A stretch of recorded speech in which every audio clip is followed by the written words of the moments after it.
So I'm so excited you guys are on today. Thanks for jumping on with us. We have Kristin Brawner as our speaker today. Guys, I have known Kristin for, oh my gosh, I don't know how many years. I'm going to tell you all a really funny story how I met her. I was on a Vegas trip, I believe. And probably the week before, somebody that Kristin and Josh knew had asked me about Thrive. And I just basically said everything they had said, but I didn't know Kristin and Josh from Adam. So I'm in Vegas, probably have only been in this business for a year, maybe. I'm not really sure. I don't know a lot of people. Let me just say that. And this crazy man comes running up to me and bear hugs me and says, "Thank you, Susan, for validating us." And I was like, "And you are?" And he told me the guy's name, and I was like, "Oh, cool." And I just looked at Mike like, what in the world was that? Like, I don't know who this person is. But anyway, we have been great friends since then. We spent lots of holidays, lots of Sundays, lots of dinners and together. And she's been one of my best friends in this business. So cool thing that it brought us together, right? And your husband is still there. Absolutely. He still does that. Yeah. He still does crazy stuff all the time. So we're excited to have Kristin on today. So Kristin, let's just start with, tell us about you and start with your story. Okay.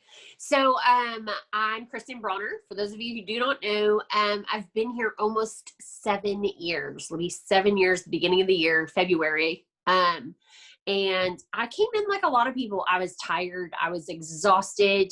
Give you a little background. Josh and I are a blended family. And so I went from it being just like small to like all these children and all these events and working full-time jobs and dealing with a husband that had crazy hours for his job. And I was exhausted.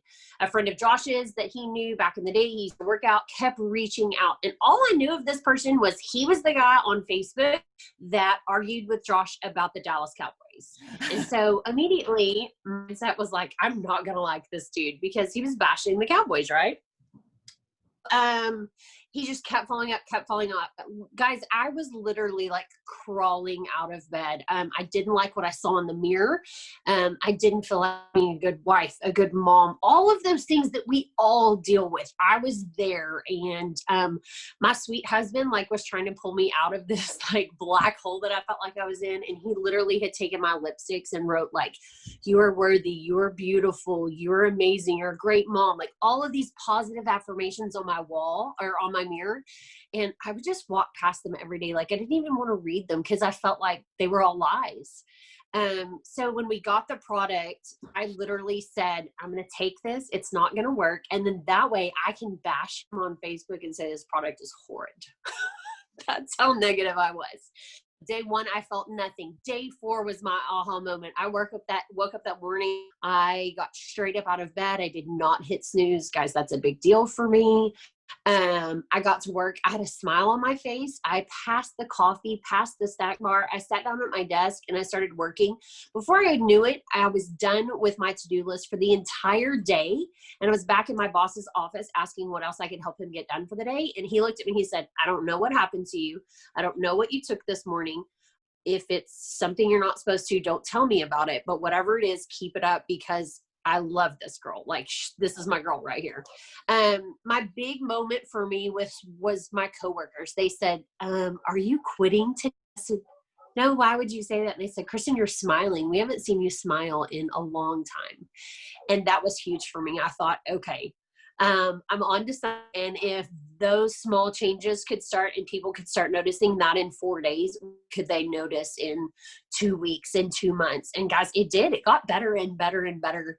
And it really just helped me get back to what I call the old me, the happy me, the social me, the go-lucky me. And I never looked back. Like I just found other mamas that I knew were talking like that and had that negative mindset and just felt like they were not where they wanted to be. And I ran with that. And that was my deal. That's my story. And I'm sticking to it. Love it. So one of the reasons that we asked Kristin to be on this morning is because she was in Florida with us at the Legacy Retreat with Maria. And listening to her story before she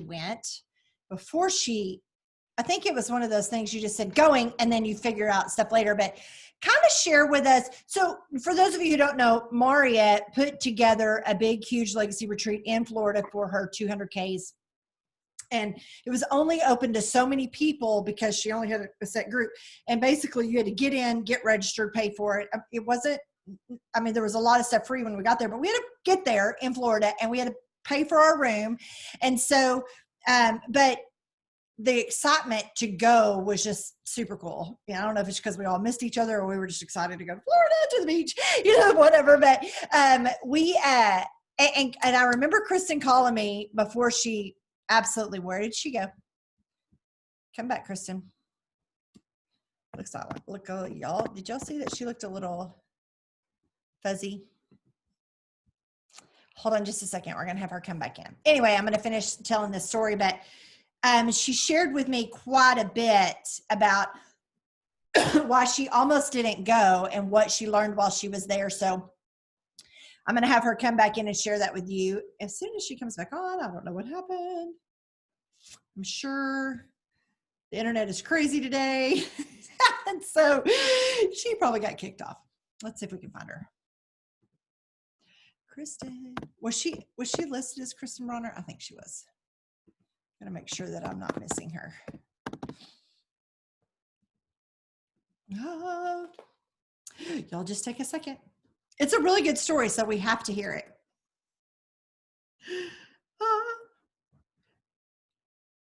While we're waiting, y'all put in the chat, like, where are you watching us from? We're always curious to know where y'all are watching us from. Oh, I love it, Amy. Oh, okay, there you go. I don't know how to say that first word. Ypsilanti. So crazy. There's Kristin. Okay, Kristin, go back forward. You're still sideways.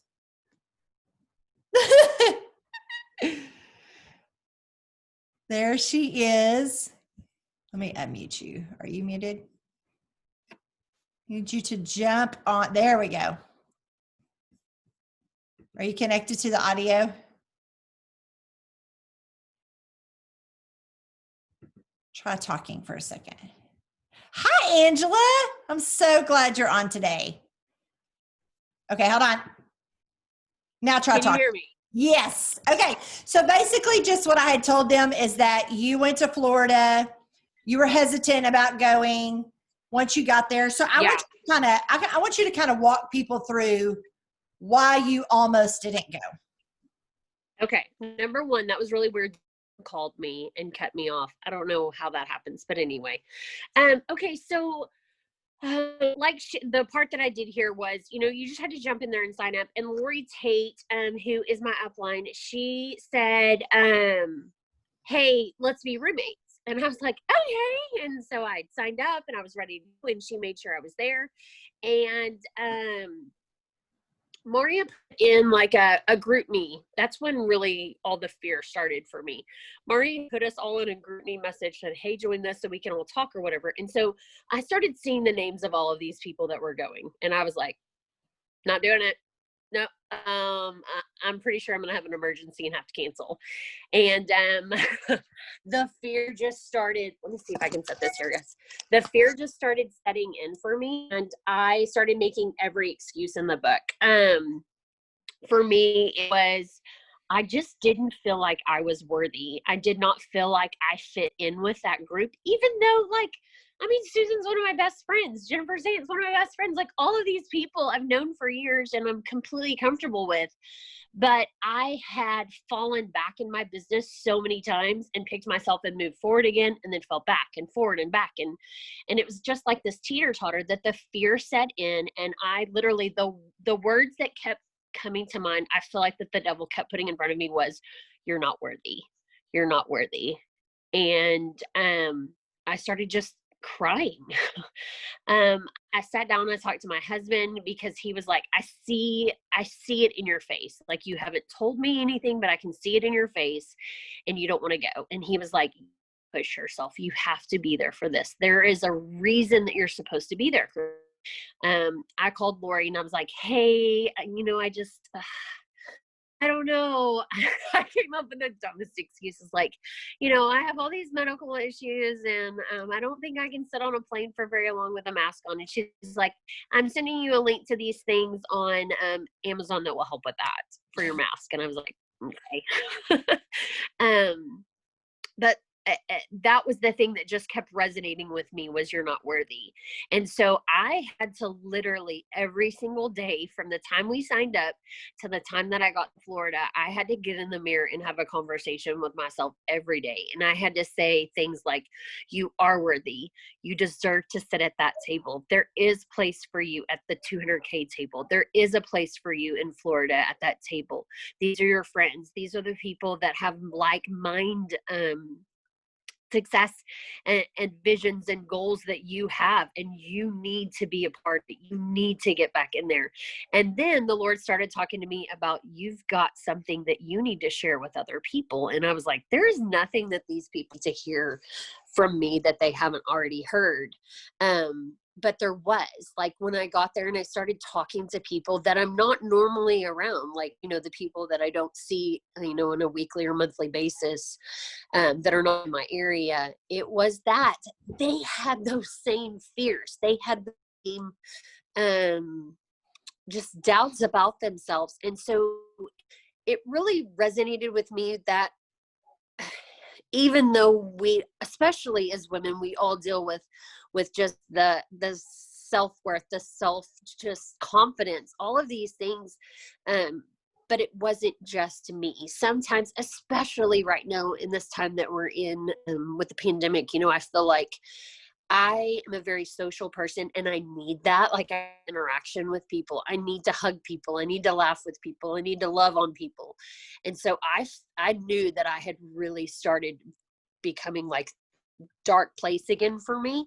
And it was that I needed these people to be around. I needed people to hear that we were all in that same place together. We were all scared. We were all fearful that we just hadn't really belonged. And it was definitely a fear that I had to overcome. And guys, I'm telling you, it was one of the hardest things that I've had to overcome. Like getting on these videos and things like that. A lot of people get worried about that. I don't, unless apparently Zoom calls you and kicks you off. You freak out because you can't get back on. But I was fearful of it, and it was tough, and I had to fight and fight and fight to get back in that mental place of I deserve it and I'm going. And it was really cool. Josh that we had in Florida, like he started saying some things to me, and I apologize looking at my notes because I want you to hear exactly some things that he said. One of the things that I felt like that I was dealing with was just finding joy again. I love this business. I love the people that I get to work with. I love the things that I get to do. But I felt like that the joy out of it, the joy that I had in the past with it, I just couldn't find it again. So he said something that really resonated with me. He said, joy comes from within. Happiness comes from without, like outward. So for so long, I felt like that I had relied on others to find that happiness. Like, oh, I'm going to hang out with my girlfriends and we're going to go have a shopping day, or we're going to do this, we're going to do that. That's happiness. Joy comes from inward. My joy comes from the Lord. My joy comes from things that I constantly put in my mind. I constantly put in my heart that I read, that I just really meditate on. And so that, I hear that because I thought, why am I acting so sad all this? Why is it that I can't seem to be that happy-go-lucky person again? I was relying on everyone else to make me happy when in fact I should have been finding the joy inside. And so that was really big for me. Another thing that he said was, the further you are away from your vision, the more important the accuracy. I live in Texas, if you can't tell. And so my family is a hunting family. So that was like a big thing for me. I could relate that to if I am trying to shoot an animal for food purposes. I know that sounds horrible, but I'm going to say it as sweet as I can. If I'm trying to bring a deer home to put in the freezer for my family to provide food, and that deer is hundreds of yards away, I have to be very accurate in my shot. The closer, you can kind of loosen up on that. So I had gotten away from my vision. I had gotten away from my goals. I had gotten away from having that vision board and those dreams and goals right in front of me. And so I knew that my accuracy was way off and I had to reel it in. And so that was huge for me. Excuse me. Another thing that he said there was the difference between driven, drifted, and directed. Driven works until it doesn't. And I felt like that I was so driven for so many years with Lavelle. Those first 3-4 years, especially, I was super driven. Like I was motivated. I wanted to help mamas. I wanted to, have that financial freedom. I wanted to have the time freedom to go, be with my kids whenever I wanted to. I've got a daughter that lives in another state in college. I wanted that time freedom to just be able to go where she was and visit her. But drive only took me so far. I started drifting, and he said, drifting feels like every blah. You're disengaged. You go to bed earlier. You get up later. Does he have a camera in my house? What is happening? Because I was completely, I was disengaged with not only Thrive, I was disengaged with some of my family. It was just like, oh, well, the pandemic, I can't go see them. I was pulling away and I knew it, but I just kept making these crappy excuses. I was going to bed earlier. Well, I'll take that back. I was falling asleep on the couch earlier. And I was getting up later, and that's not like me. It just wasn't like me. But then he said, directed seeks out an accountability partner that's not yours. And he said this, and I've never thought that, especially because we always say like, oh, I don't have a boss. I work for myself and get to do what I want to do. But he literally said, we all need a boss. I realized at that trip, I needed a boss. I needed an accountability boss. I needed someone that was not Josh to check in on me and for me to check in with them. I needed somebody that literally loved me enough to say, hey, so you're kind of acting like you were before you went to Florida, or you came in hot and heavy that first week you got back, and now I'm starting to see you lax a little bit. You need to get your butt back in gear. And so I had to be honest with myself and that person that will love me enough to say that. But will encourage me to get back to the place that I need to be. And so if you don't have that person, I encourage you to find that person, and it cannot be your spouse. I love Josh. We work together every single day. We have a blast doing it. He can't be my accountability partner because he loves me so much that he's just like, oh, well, tomorrow will be a better day. Like, hey, you did fine. Today was a rough day, but tomorrow you'll just kick it in the butt. I love it, but I can't do it. I can't do it that way. So find somebody that's not your spouse. So here's the things that, this was another thing that he said that I was like, okay, again, he's like in my house watching me. He said, you can have bad moments or bad minutes, but you're not allowed to have bad hours or bad days. And I had let myself get to that place. I had let myself get to the place where I said, God, that was a really bad day. But then I would always follow it up with something positive and go, tomorrow can't be that bad. Tomorrow's going to be awesome. Well, guess what? Stop letting yourself have the bad hours or the bad days. Have a bad minute, have a bad whatever, throw a tantrum, scream, cry, whatever you need to do, and get over it. I will never forget, and I won't say this leader's name. She knows who she is. I called her. She's in my upline. I called her and I said, I'm tired of it. I'm done. This was a long time ago. I'm tired of it. I'm done. I'm frustrated. I'm not going to do this. I mean, I was just griping. She interrupted me and she said, guess what? You have 30 minutes to be ticked off. You have 30 minutes to throw a fit. You have 30 minutes to be mad. You have 30 minutes to do your thing, and I'll call you back. And she hung up on me. And I was like, She gives you 30 minutes. She only gives me 5, and I know exactly who you're talking about. She gives me 5 minutes. Well, I think she gave me 30 minutes because she was probably afraid that I was going to call her back and be like, I can't believe you hung up on me. But guys, I mean, like, she hung up on me, and I looked at my husband and I was like at first I was ticked. I was like, she just hung up on me and she told me that I had 30 minutes. I was like, what? Who does she think she is? And then I was like, oh, she's so right. And she did. I guess she set an alarm because she literally called me back in 30 minutes. And she's like, don't want to hear about it. We're going to make a plan. Who are you getting on Thrive? And I was like, oh, okay. And guys, I'm telling you, like, that month was one of the biggest months that I had ever had because I got that kick in the butt from my accountability partner. And I learned that I can have bad minutes. I'm allowed to have bad days. And so that was really cool to hear that again. It reminded me, change your words. I really, after Florida, had to change my words. I had gotten to the point to where I was like, I mean, I've been home 5.5-ish years full-time doing this. And I'd gotten to the place where it just had become ho-hum to me, like just going through the motions, doing whatever. And he said this to me. He said, change your words from I have to make those 10 calls today to I get to make those 10 calls. Here's the deal, guys. Like, I get to help 10 friends feel better. When I make these calls, I plant the seed, even if it takes me months and months for them to start their Thrive experience.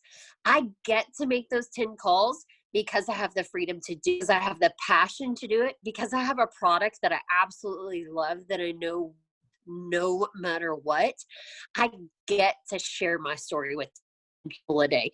I get to sit on my couch and make posts. Guys, I'm going to be honest. I got so tired of social media, especially right now. I just didn't even want to get on there. And so I had to change my thoughts. No, I don't have to make posts. I get to make posts because I'm sitting in the comfort of my home, or I'm sitting in my paid for car, riding in the passenger seat, getting to make those posts. Change your words.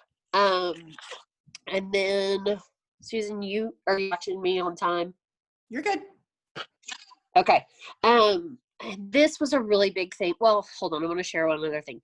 And I'm sure everybody has said this again, because success is not owned. It's rented, and the rent is due every single day.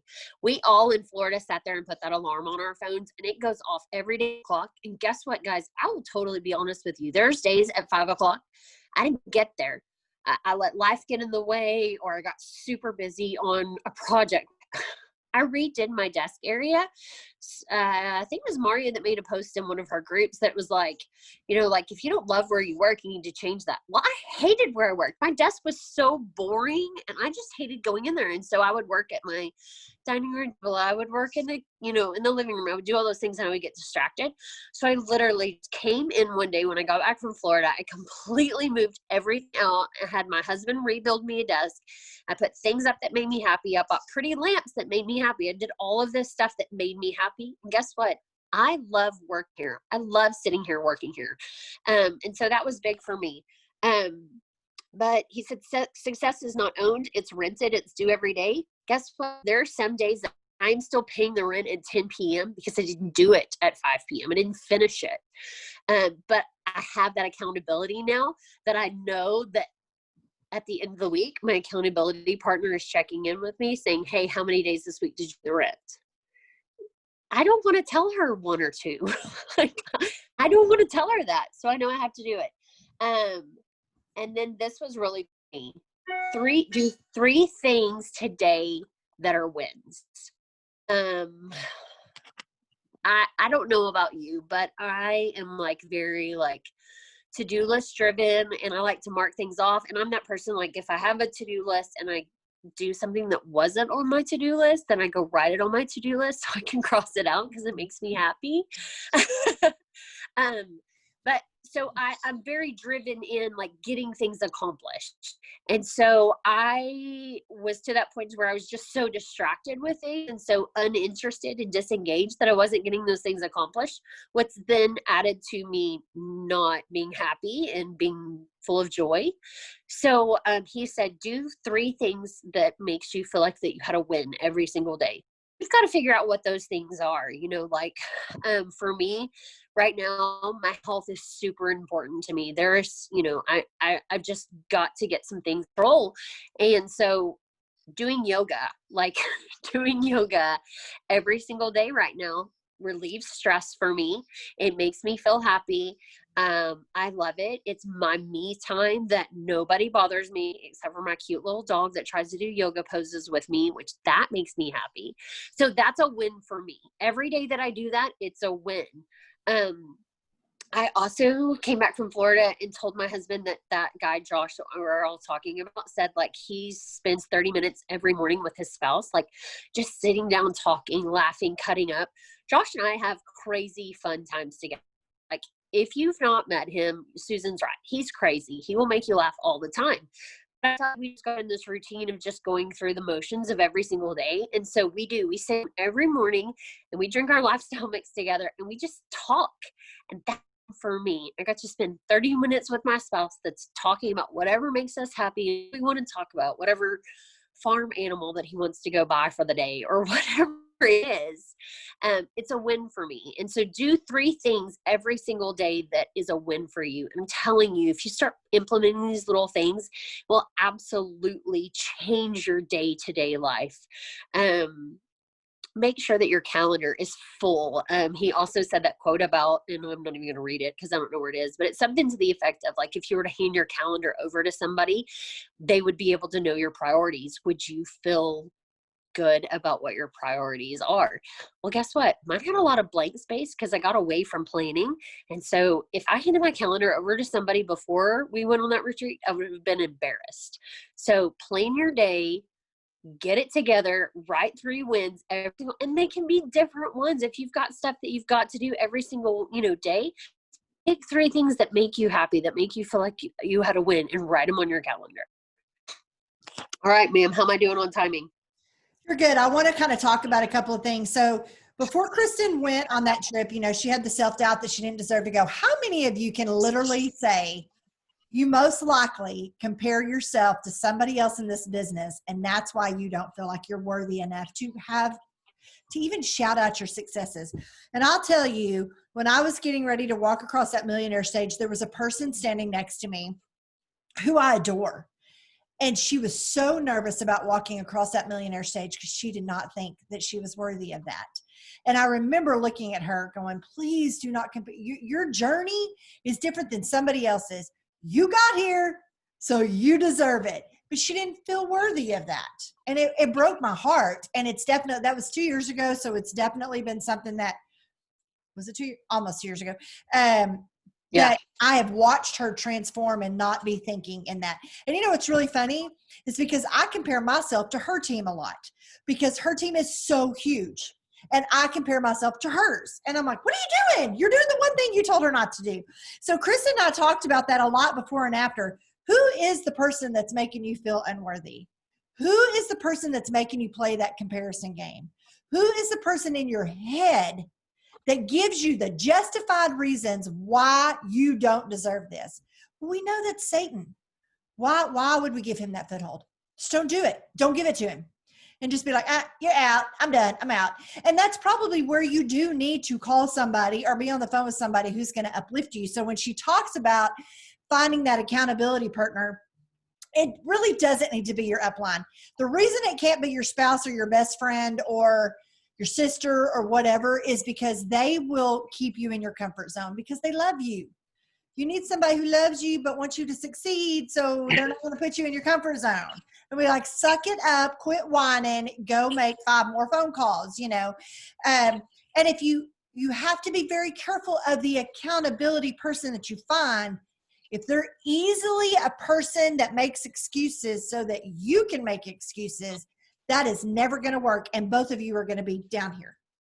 You You need somebody that you feel like I can lift this person and they can lift me and I can lift them and they can lift me and they're going to make me be accountable. They're not going to give me a way out. In other words, if you kept making excuses, they would probably say, hey, you know what? This situation is not working out for me. I need somebody who's going to push me harder. Do you want to be the person they let go? No. So you've got to find that person and make sure they're in a positive mindset. Because it is true. You can have a bad minute. You can have a bad hour. Do not let yourself have a bad day. So I know, Kristin, you know that we do this every morning. We write down 5 things that we're grateful for that happened in the last 24 hours. And if you've had a bad day every single day, it's hard to find that 5, those 5 things. But if you're consciously writing them down every day, you're like, that was a win. That was a win. Like my house being cleaned yesterday was just, that's a win. Somebody else was cleaning it. I didn't have to clean it. That's a win. I love it. So, amen, sister. And Lindsay will tell this all the time because, you know, the person you're talking about only gave me 5 minutes. Lindsay can call because I'm her upline. She has to vent to me. And I'll be like, are we done? Okay, let's hang up. And sometimes I'll give her 30 minutes, but she'll tell everybody, Susan is not going to give you that time. You don't get to stay in that space. And so you and I have talked about that a lot. You can feel it worthy if you want to, but you can't. And you can have, let's say last month didn't turn out the way you wanted it to. Hakuna Matata, you can't do nothing about that. Let's go forward. That's in the past. Quit looking that way. We can't do nothing about that. So we have to get out of the space. You can get in a slump, right? But can you stay there? No, because what happens if you do? You just keep going backwards. And so we have definitely learned that over and over again. I was trying to see what else you said. The driven, drifted, and directed. Make sure that you understood what she said about that. I've always claimed myself to be a very driven person. And I'm like, that's not really the direction I need to go. I need to be directed. That floored me because I had always said, oh, I'm very driven. And that kind of opened my eyes. That was big. You got to be directed. What is that? You got to know what you're working towards. But I think every single one of us at that event put in our calendar at 5:00 every day, did you pay your rent? Now I'm like Kristin, I do get to do this business full time, but because I am a stay-at-home mompreneur, we get pulled in different directions, right? That's the freedom of this business. And we're thankful that we get to do that. But that doesn't mean you don't have to pay your rent. Just because life happens, it doesn't mean you get to do that. So there are some times at 9:30, 10 o'clock at night, I'm still trying to finish. And you can ask Jennifer Zant. She was in the room with me. She roomed with me. I made it a priority to practice Spanish every single day. And at 10 o'clock at night, while we were laying down after being out in I was like, I got to do my Spanish real quick. And she was like, oh my gosh, that's not income producing, but I said I was going to do it. So I had to do it. Muy bien. Okay. So there you go. There's some Spanish for the day. But all of that stuff, y'all, like that's just every day. If you want to be successful in this business, you need to make a list of the things you're going to get done. When you're done, you can say rent paid, not once a month, every single day, every single day. All right, Kristin, I'll let you finish it out. Oh, let me check chat while comparison is a killer. I'm telling you right now, and I have to have this conversation with my kids all the time. I'm like, okay, stay in your own lane, put your blinders on, don't compare. It's very easy, especially as women. Oh, we're the worst. We're the worst at that. But and even if you don't feel like you had you need to always celebrate your successes. Like things that have not gone in my children's, the expectancy that they had. I'm like, okay, but what can we celebrate? And they'll figure it out. I do this with my team all the time. I'm like, okay, so you didn't hit that, but what did you accomplish? Well, Susan, I'm almost completely qualified for Cabo. Okay, that's a success. Let's celebrate that.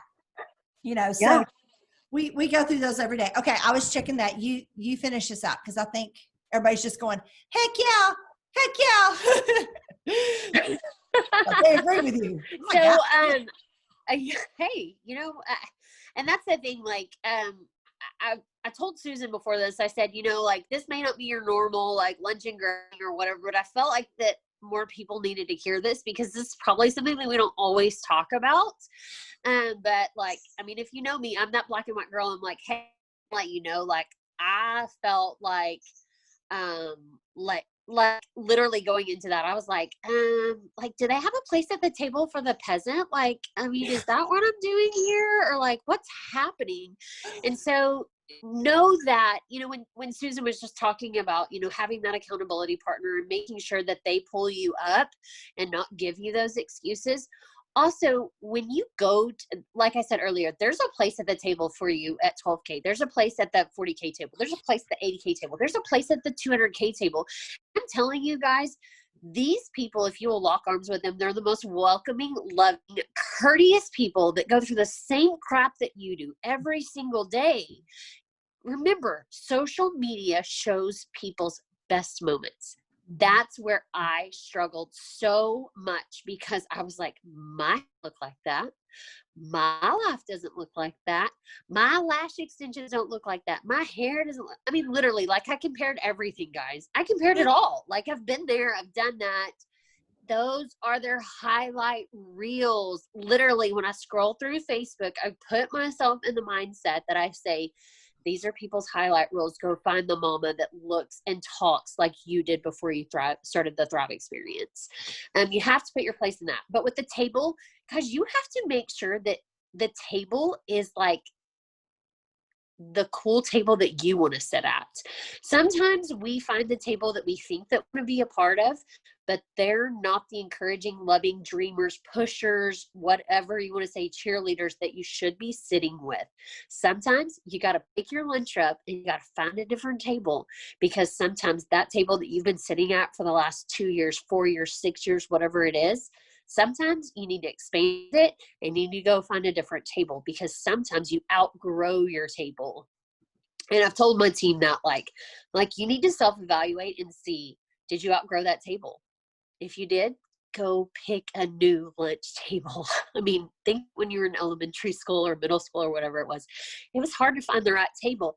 But when you did, you loved school more. School was so much more fun, because there's no difference in this.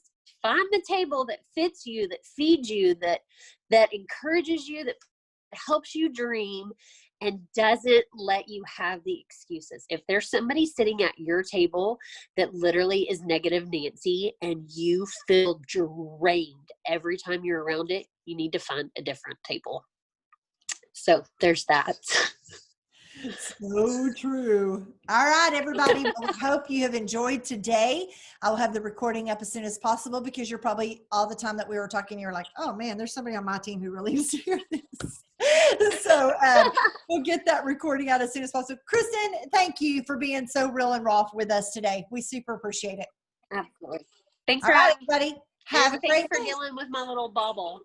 Yeah, you're fine. Bye, everybody.